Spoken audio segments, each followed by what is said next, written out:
So this is a departure from my usual trip report. I thought I'd share some thoughts on the backstory to my YouTube channel. So, how did I get to where I am in my kayaking journey? Where do I want to go next? What do I want to do next?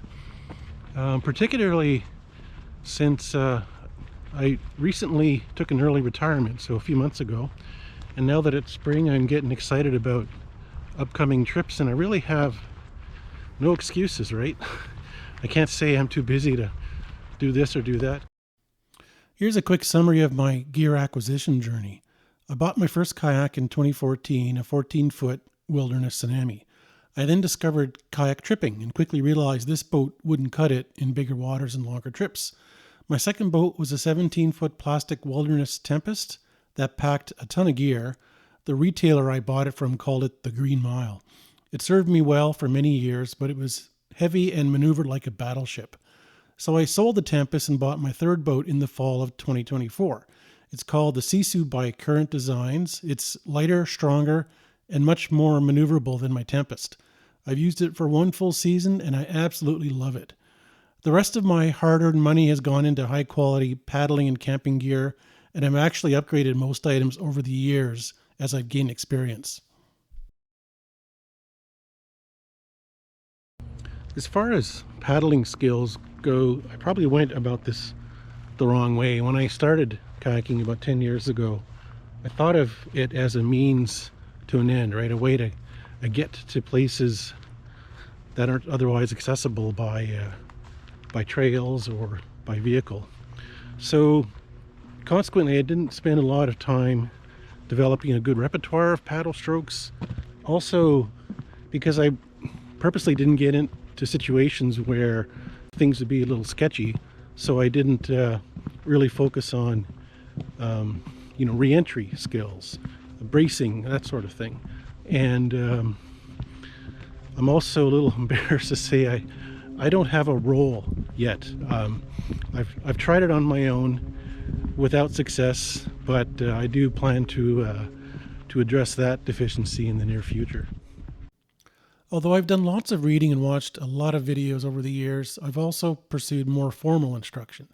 In 2024, I took the Level 2 Paddle Canada kayaking course, and in full disclosure, I only achieved a conditional pass as my self-rescues needed some work. Also, through a paddling podcast, I heard about the online Sea Kayaking website, where they have over 30 hours of short and very well-structured instructional videos covering everything from strokes, edging and turning, rescues, navigation, surfing, you name it. I've watched a lot of these over the winter, and I can't wait to try out some new things on the water. For this year, I've signed up to a rolling clinic, which is a month away, so wish me luck with that. And finally, I'd been considering getting my VHF license, but recently the Canadian government has canceled their weather radio service, so we'll probably leave the VHF radio behind and go for a satellite communicator for safety. So what have I learned over the last couple of years? Well, number one, my home province of Ontario has some beautiful destinations. I mean, I've lived here most of my life, but in the past 10 years, as you've seen in some of my trip videos, there's some beautiful unspoiled or relatively unspoiled backcountry destinations, some of which I love so much I go back to them every year. And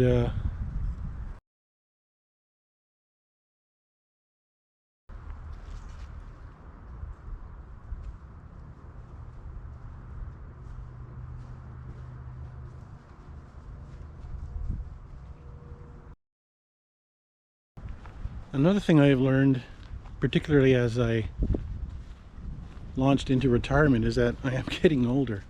The body's slowing down a bit, and so I figure reasonably I've got, I plan on having another 10 years of paddling backcountry before common sense might take over, or my significant other will say, you can't be doing this anymore. It's, hopefully, knock on wood, everything's going to work out, and I'm going to spend more time being more physical, being outdoors, so I can prolong the inevitable.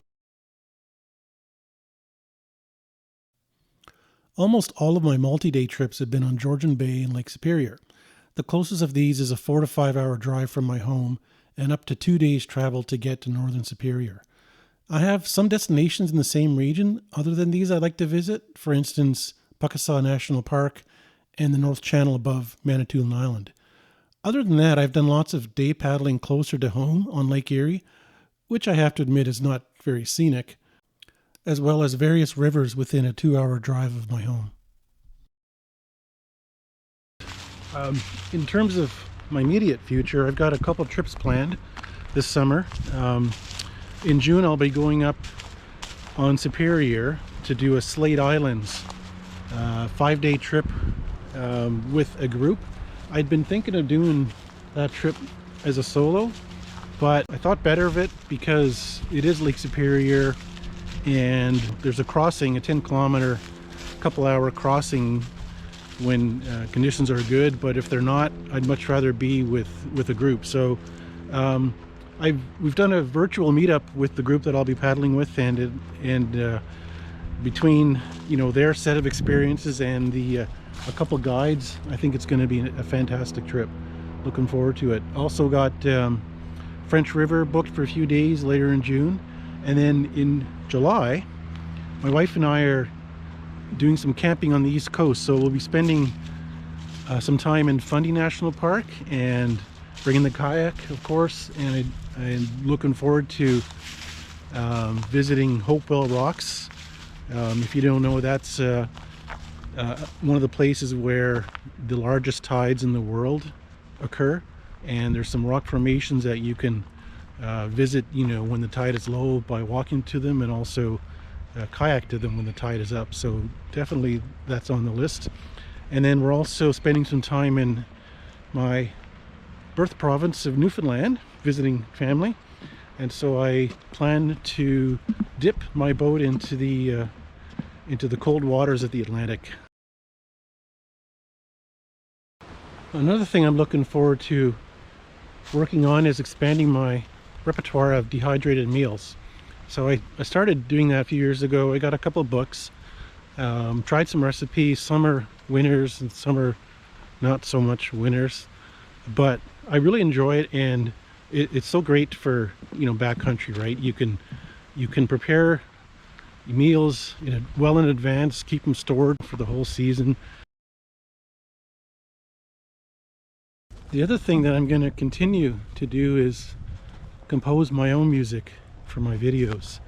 Music has been a lifelong passion of mine, and I really like how this platform allows me to combine that passion with paddling. The thing I try and accomplish in my videos is, once I've filmed a scene, is to set the music to reflect the scene. So for instance, I'm not gonna write a heavy rock piece to play against a serene paddling into the sunset sort of thing. So hopefully that comes across in the videos that I've done thus far.